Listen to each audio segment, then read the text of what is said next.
Good morning. Today on Spotlight, navigating through uncharted waters in America. What impact is the coronavirus emergency or pandemic having on our government, our food distribution system, local businesses, and citizens in general? We'll get updates from Congresswoman Alyssa Slotkin, Detroit Regional Chamber President and CEO Sandy Barua, and Forgotten Harvest CEO Kirk Mays. It's Sunday, March the 22nd. I'm Chuck Stokes, and this is Spotlight.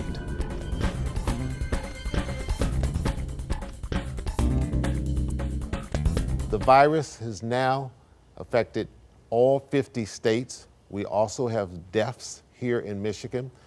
People are wondering, what exactly is the federal government doing, and is it enough? Well, listen, I think, we are jumping in to do everything we can now. There's certainly been conversations about maybe we didn't move as quickly at the federal level as we should have. But honestly, at this point, it's just important to focus on the problem at hand and trying to deal with it. And so we're trying to make sure, first and foremost, on the healthcare side, that our hospitals have the tests that they need and our healthcare workers have the equipment that they need. The president has signed a relief package. What exactly does that mean to the average citizen? What will they see happen because of that? Sure. So we're in the middle of, frankly, a series of emergency appropriations that are being negotiated by Congress and signed by the president. The first one in the series was now 2 weeks ago, and that put $8.3 billion into things like scientific research, understanding how this thing works, trying to get to a cure, yes, but also mitigation, some sort of treatment. The second package that the president just signed recently is the one that starts to get at what the working families need. So it puts a lot of money into states' hands on unemployment insurance. That helps us, for instance, here in Michigan, follow through with what the governor has announced, where she's moved us from 20 weeks of unemployment to 26 weeks of unemployment, and people should be feeling that and signing up for unemployment as soon as they are able to. The other thing that this bill did was help provide tax credits to organizations who don't usually provide sick leave and family leave, so that organizations under 500 people, both private sector and the nonprofit world, can now help their employees deal with really this unprecedented situation. So that just got signed. Of course, there's always a few days to move from the federal government into the coffers of the state. But those are the important things we're going to see. And then, of course, on the medical side, again, this last bill that the president just signed has a ton of money for testing, which we all know we need because we are in a situation where our economy is really shutting down in major sectors. And the more we can test, the more we know who has it and who doesn't, we can take a more nuanced approach to our life. U.S. auto plants are starting to shut down. 2 of those big plants are in your district. We've been in touch, in close touch with both the folks who are working in the facilities, the UAW members, and also the senior leadership of the big car companies, the big 3. We have 2 GM plants in our district, so that's where our focus has been. I'm very glad that the big 3 have decided to shut down and to make sure that their workers are not exposed. We were hearing quite a bit from a number of our UAW members talking about their concerns about being close to others on the line and living up to CDC guidance. So I applaud the big 3. We know that that's a really big deal when we shut down a facility. And obviously our companies are very sensitive after what happened in 2008. Everyone who works for them are sensitive. For me, what I'm hearing now is just making sure people want to know that there's clarity, that they're going to receive compensation while they're not working. Obviously, that should be happening. But it's obviously never good if you're a Michigander and we're shutting down our auto plants. That's just not something we like to see, but it was prudent planning. Of course, our autos are asking for lots of information on what's going to be in the next big economic recovery package. That's the big enchilada coming from Congress now. We're talking about somewhere around $850 billion to $1 trillion in an economic recovery plan. We're just starting to negotiate it. And everyone wants to know what's going to be in that package. And what's important to me is that a lot of people in Washington on both sides of the aisle seem to have taken a lot of good lessons from 2008. They've looked at what we did in that bailout, and we've looked at the positive things, but also the negative things.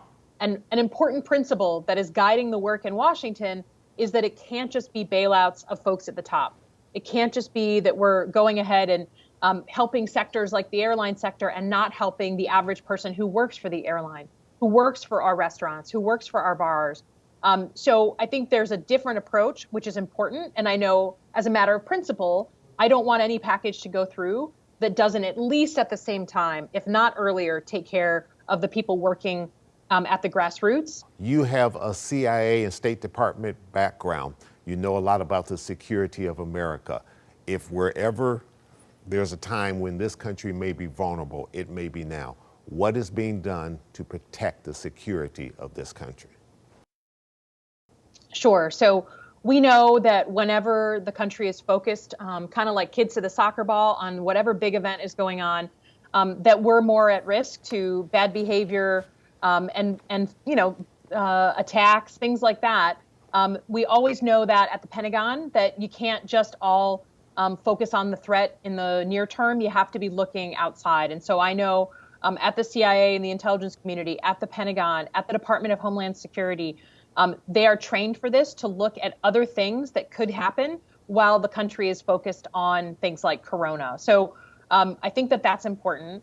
We do know that there are lots of actors in countries around the world who are interested in sowing chaos and creating confusion and turning Americans against each other. So we have seen some evidence of, some of these sort of underground groups trying to sow misinformation about Corona. And I think it's just really important that people do their part in keeping ourselves safe by remaining calm, but also really questioning the information that you're getting, really making sure you know where that information is coming from, certainly before you act on it and certainly before you forward it. But the truth is, we're watching problem spots across the world, as we usually do. I'll be honest with you, we have had some flare-ups with the Iranians in the past year, but the Iranians themselves are consumed by Corona right now. So we always watch things across the world. There's a whole approach to not bunching up like, kids around a soccer ball just to Corona. And the same national security establishment that was protecting us 6 weeks ago is still protecting us and focused on that mission. Congresswoman, thank you so much for joining us. And we know how busy you are there in Washington. We appreciate you taking the time, and we'll stay in touch with you. Up next, Sandy Barua, leader of the Detroit Regional Chamber.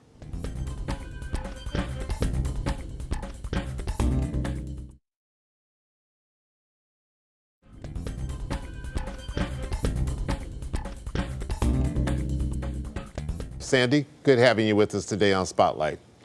Thanks for having me, Chuck. I cannot imagine, as the leader of the business community, what you have been dealing with over the last several days. Your phone has to be absolutely blowing up. Yeah, it's certainly been interesting and scary and unprecedented. This is truly a black swan event. But, we've been through this before. We went through this after 9/11. We went through this in some form with the credit crisis of 2008. So just like those other times, it's going to be tough. There's no question about it. Let's not sugarcoat it. But we are going to get through this. We're going to learn from it. We're going to be stronger afterwards. We just need to get through this very difficult period. Well, if there's a town that can do it, it's certainly Detroit. We've bounced back from all types of things, as you've just mentioned. What are you hearing most from your members, and what is it the chamber can do to help alleviate some of the issues that they're dealing with? Well, certainly the biggest challenge that businesses of all sizes, but particularly our small businesses, are facing is an incredible cash flow challenge. The markets run on hope and optimism or fear. Small businesses run on cash flow, and cash flow has dried up dramatically and has dried up overnight. Most small businesses really don't have any kind of operating margin. They don't have cash reserves more than really a week or two. And we're already 1 week into this. And frankly, we're just starting. I mean, we are just now completing our first full week of this shelter-in-place mode. It's going to get worse before it gets better. Small businesses, as you've always said at any number of the conferences that you've had, are the backbone of America. What is it that small businesses should be doing right now to try to weather this storm? Because we don't know how long it's going to last. Certainly, we're hearing about loans that they can be getting. Should they be contacting the chamber? Should they be contacting state representatives of the Small Business Association? What would you advise? Yeah. So first of all, there are a lot of resources that are available online. Certainly the Detroit Regional Chamber, if you go to detroitchamber.com/coronavirus, there is a special section there just for small businesses. The Small Business Association of Michigan also has resources. And these resources that organizations like us and SBAM have really aren't direct resources. I'd love to say that organizations like ours have loan programs or specific assistance programs. We're just not equipped for that. We don't have those kinds of resources, but we have connectivity to those that do. For example, I just got off the phone yesterday with an organization that I used to run, the Small Business Administration, at the federal level, and they have announced a new loan program that Michigan is soon to qualify for. The governor has done all the paperwork necessary to ensure that qualification.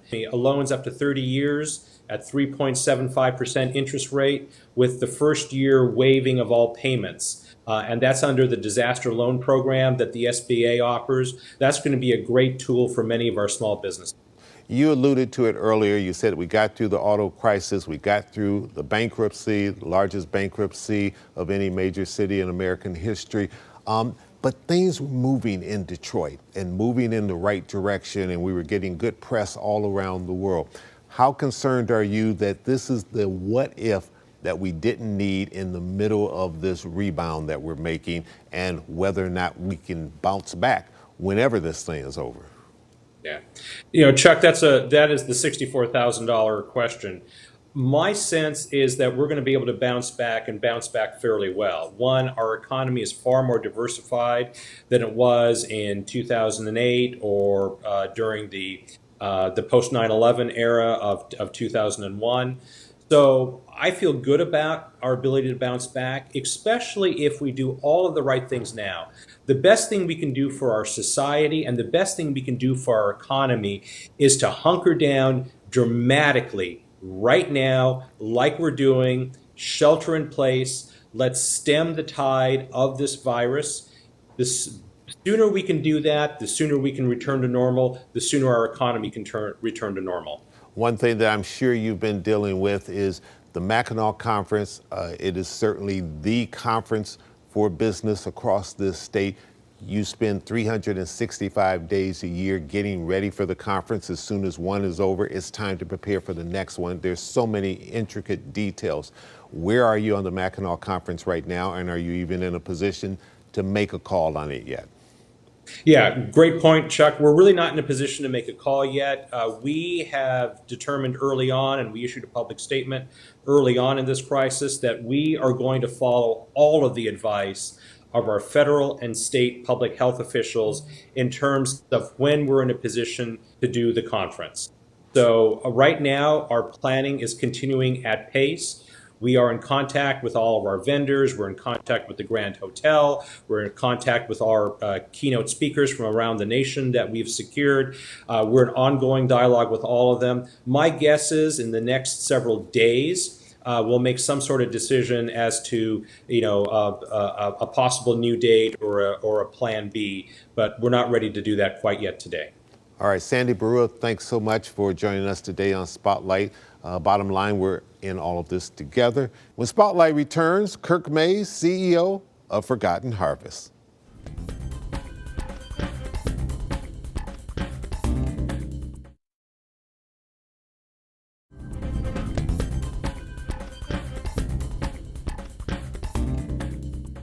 You and your organization are so well known in this community. It is one of the premier organizations in terms of collecting food, distributing it to those in need.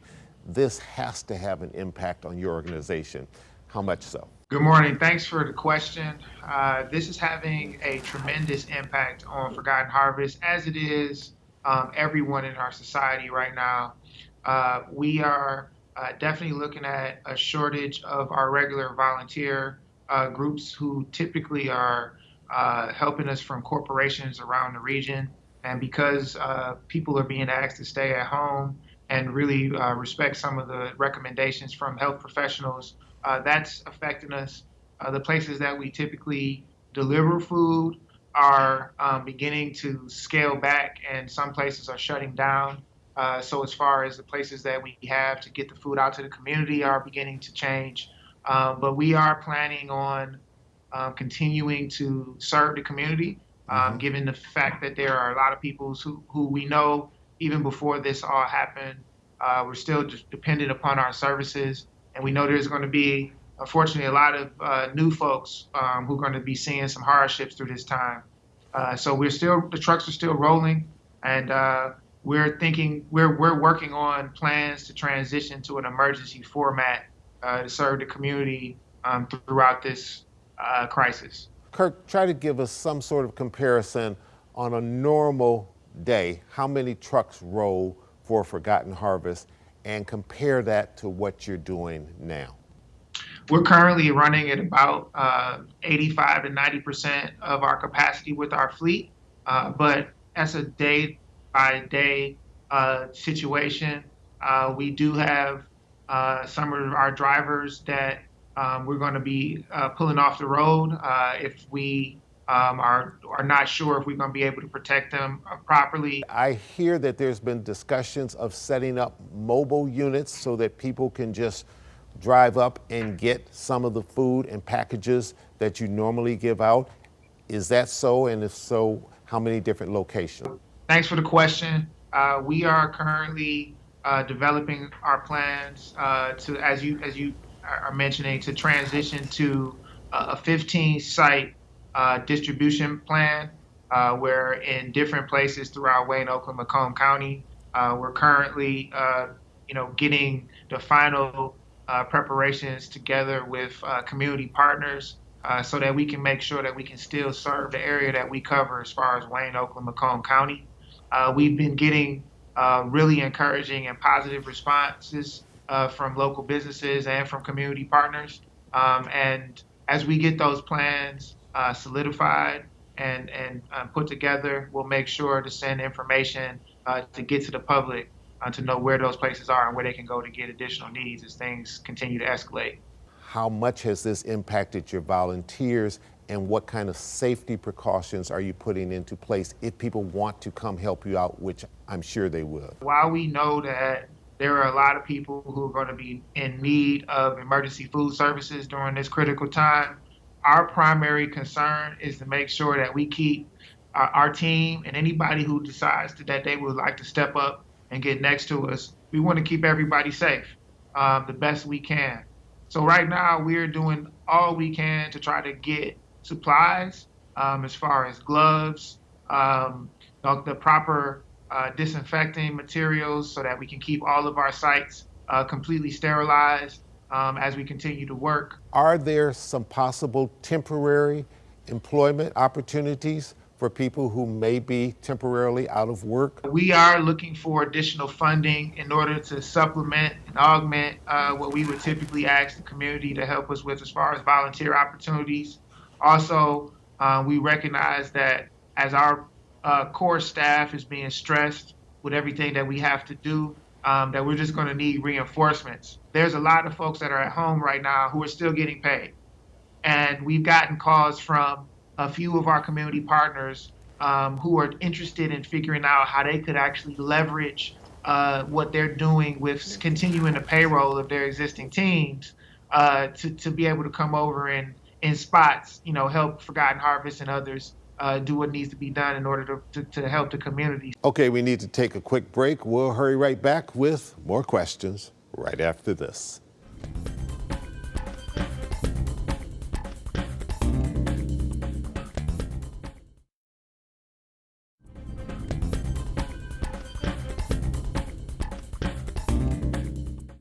You work with restaurants, you collect surplus food, you work with the farmers, you work with distribution sites, you work with everybody in there. What are you hearing from your normal clients and customers, particularly because so many of these restaurants have been impacted by this virus? So from restaurants, in the Metro Detroit area. Hats off to everybody who's trying to do what they can during a tough time and thinking about the greater community. Also, we recognize that a lot of the team members from a lot of these restaurants are going through some tough times right now. So we're looking at those folks as some of our vulnerable populations financially. So our hearts are going out to them, and we're really thinking about them in this tough time.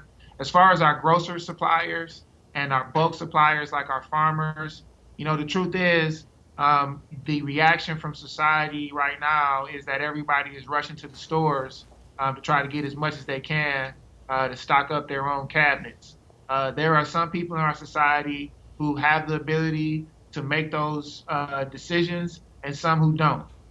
So what we're seeing is, because Forgotten Harvest relies on the extras and the things that don't meet a retail specification for our bulk providers and for our grocery partners, right now, everything goes.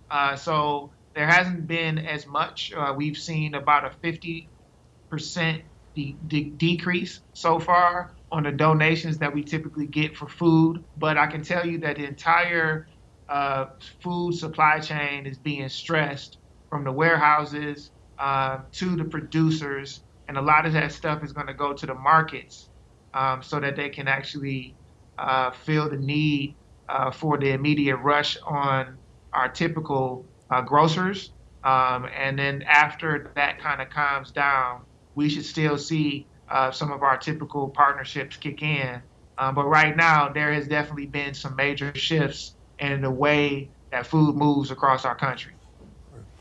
Kirk Mays, thanks so much for joining us, and we'll stay in touch with you. Is there a particular website that you want to give out in case people want to reach out to Forgotten Harvest? Yes, you can go to www.forgottenharvest.org, and we'll be updating that site every day. There are plenty of places there that if you want to help, you can click on the link and find more ways to help. And please, if you feel like there's something that you can do to help us during this time, give us a call at 248-967-1500. And we can ask for how you can help, and we'll direct you to the right person. Special thanks to Alyssa Slotkin, Sandy Brewer, and Kirk Mays. I'm Chuck Stokes. We'll be back next week with more newsmakers in the spotlight. Have a great week, and please stay safe.